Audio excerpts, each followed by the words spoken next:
Progress in AI video has been accelerating. Realistic shots, consistent characters, complex movement, and genuine emotion are becoming possible. The hard part is putting it all together, combining all the tools and techniques. So I'll cover in depth every aspect of the process. You can make some great stuff with straight text to video, but to maintain consistency across shots and have more control, it's much easier to start from images. I'll cover a few tips on generating the best images first, then we'll get to all the fun video generating side. Flux and Midjourney are the leading options for realistic images. I'll use both here. This is the formula I use for most of my prompts. You could call it the 4 S's. There's a lot of ways to prompt that will get you the same results, but having a system is nice. And one quick way to make your shots more cinematic is just adding the word cinematic or cinematic 35mm. I do this right at the beginning in the scene part of the prompt, which is just a generic overview of the scene using archetypes and keywords. Then I'll add more details about the characters, then the setting, then the style. The style section is another spot to make things more cinematic. I'll usually find a film stock to use. I'll start off making some shots in a Coliseum with a gladiator. So I just looked up what film stock they used in the movie Gladiator. Then I'll add that to the end of each prompt and get pretty consistent results.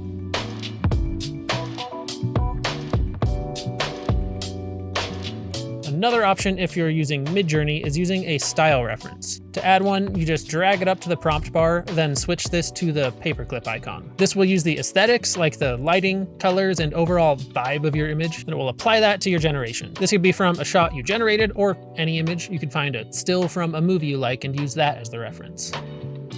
You can use this to get more out there and artistic styles too. It's amazing for that, but I'm focusing on cinematic styles here.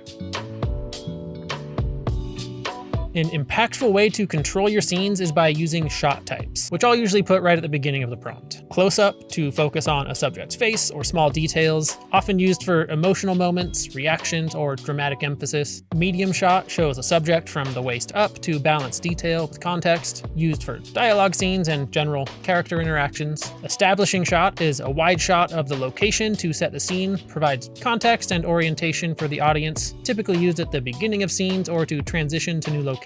Low angle shot, where the camera looks up at the subject to make the subject appear powerful, dominant, or threatening, used to emphasize a character's strength or importance. High angle shot looks down on the subject, making them appear small, vulnerable, or insignificant, or sometimes just to give an overview of the scene. Taking that further is an aerial shot.